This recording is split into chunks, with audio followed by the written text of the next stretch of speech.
Pronto, nós vimos na reportagem sobre o controle interno, nisso do programa, né, que esse nome controle interno é complicado, mas na prática faz parte do dia a dia de todo mundo, né? E na administração pública ele é um dos primeiros passos para evitar problemas maiores, desvios de recursos, mal aplicação, até corrupção. O controle interno é um sistema isolado ou ele faz parte de todo um outro sistema com outras ferramentas para evitar o mau uso do dinheiro público? Ele é um instrumento importantíssimo, mas ele integra um sistema maior. Como tu disseste, a ideia de controle é uma ideia bastante simples. É uma ideia que nós temos na nossa vida cotidiana, nas empresas e que a administração pública deve ter também. A ideia parte do princípio que a primeira a se defender contra atos ilícitos, contra irregularidades, é a própria administração, através dos seus agentes, da sua estrutura hierárquica, dos seus sistemas.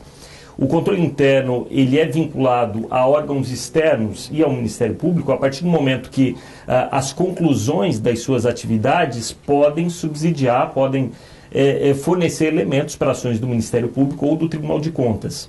Então ele é, em primeiro momento, uma barreira da própria administração contra ilicitudes, contra irregularidades, e em um segundo momento ele é um grande alimentador dos órgãos de controle externo. E qual é a relação entre esses sistemas de controle interno de município e o trabalho do Ministério Público? Onde os dois se ligam exatamente? Que ponto? O Ministério Público já, desde a Constituição de 88, exerce esse papel de curador da moralidade administrativa, de fiscal do patrimônio público. O controle interno pode ser um grande aliado nosso porque as suas atividades de aprimoramento da fiscalização da administração podem, em um primeiro momento, evitar que pequenos problemas se tornem grandes esquemas de corrupção, crimes graves, e, nesse sentido, a prevenção da corrupção evita o trabalho sucessivo do Ministério Público nas demandas para a punição dos agentes. Em um segundo momento, as investigações do controle interno, como eu disse antes, podem subsidiar novas ações do Ministério Público. Então, ele é importante para nós, tanto pelo que ele evita, né? Evita que as pequenas irregularidades se tornem fatos mais graves, quanto pelo que ele revela, né? Ao constatar fatos que por si já são graves e pela possibilidade desses fatos serem comunicados ao Ministério Público. Mas assim, a unidade de controle interno de município, ela leva os resultados dela diretamente ao Ministério Público ou isso passa depois por um processo administrativo interno?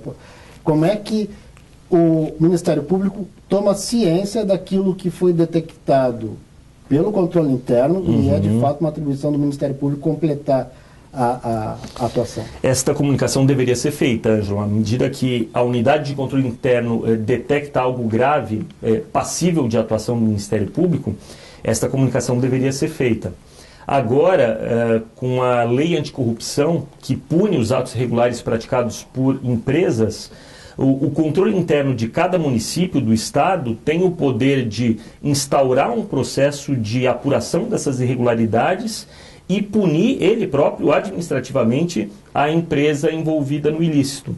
E a lei anticorrupção, a lei 12.846, prevê que a instauração e a conclusão desses processos administrativos devam ser comunicadas ao Ministério Público. Então você já tem um comando legal que determina a comunicação. Infelizmente, como revelou o nosso diagnóstico, esse tipo de fluxo de informações no nosso estado não tem acontecido. Nós até vamos falar mais adiante sobre esse programa específico do Ministério Público. Antes eu queria saber quem é que fiscaliza o trabalho do controle interno. O controle interno é um órgão administrativo da própria prefeitura, né? No modelo que nós propugnamos, o controle interno teria o status de uma secretaria municipal. Então, ele estaria vinculado ao prefeito municipal, seria um órgão hierarquicamente submetido ao prefeito municipal, mas com autonomia administrativa para realizar o seu trabalho, conduzir as suas operações e comunicar as suas conclusões aos demais órgãos. Então, como órgão da estrutura municipal, ele estaria submetido ao prefeito municipal, sim, mas isso não comprometeria o resultado do seu trabalho.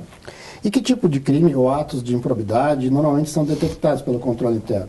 Esta é uma função fim do sistema de controle interno ou ela é mais para prevenir que esses atos ocorram? As duas coisas. O controle interno trabalharia no aperfeiçoamento dos processos internos da administração. Tu sabes, por exemplo, que todo município, por menor que seja, um exemplo muito comum, é um grande consumidor de bens e serviços. O município contrata muito com fornecedores, compra bens, né? O controle interno poderia atuar, por exemplo, na fiscalização da entrega de mercadorias, na fiscalização da prestação de serviços, buscando averiguar se as licitações são corretamente realizadas.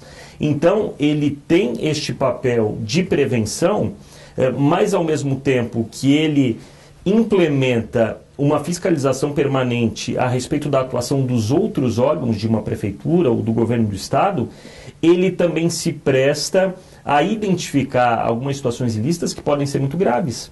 Ele pode detectar, por exemplo, o superfaturamento de bens e serviços, o desvio de bens públicos que correspondem a crimes graves. Então ele tem essa dupla faceta. E se o cidadão assim, não tem acesso à internet, ao portal, eu gostaria de saber assim, se há sinais, né, do mau funcionamento do serviço público, que são sinais claros de que está faltando um controle interno ali. O mais básico é o horário de trabalho dos servidores, por exemplo, né? O cidadão constata que determinado servidor nunca está na repartição no seu horário de trabalho, no posto de saúde, na escola, é sinal de que não há controle. Nós trabalhamos aqui a ideia de controle como um todo. Não, João. Bens públicos, máquinas, veículos que são utilizados fora de horário ou sem qualquer regulação. Um caso muito comum no nosso estado também, abastecimento de veículos públicos que acontece sem qualquer tipo de controle. O uso de maquinário no interior também, sem qualquer tipo de procedimento prévio. São situações muito corriqueiras da nossa administração, infelizmente, que o cidadão pode verificar e pode imediatamente relacionar a ausência de controle, porque um controle mínimo impediria que isso acontecesse. O pessoal reclama que faz o asfalto num dia, no outro já está esfarelando. Perfeito. Falta de controle interno. Falta de controle. A pavimentação é a execução de um serviço contratado pelo município. Espera-se que em uma pavimentação, o edital da licitação que levou à contratação da empresa tenha previsto quesitos mínimos de qualidade do material empregado. Se o material utilizado ali não correspondeu ao que era previsto na licitação, faltou controle por parte da administração. Sem querer particularizar, mas agora recentemente aconteceu, se virou notícia nacional e internacional, a queda daquela ciclovia. Isso é um sinal de falta de controle também? Além da má execução da obra? Sim, tomando controle no sentido amplo, sem dúvida. Sem dúvida, é algo que se houvesse a fiscalização no momento adequado, muito provavelmente, né, a gente não conhece detalhes desse caso, dessa investigação, mas poderia ter sido evitado, sem dúvida. Então a gente vai fazer um breve intervalo e depois a gente vai falar propriamente do programa do Ministério Público Unindo Forças para tentar adequar a situação dos municípios ao controle interno. Um momentinho e já voltamos.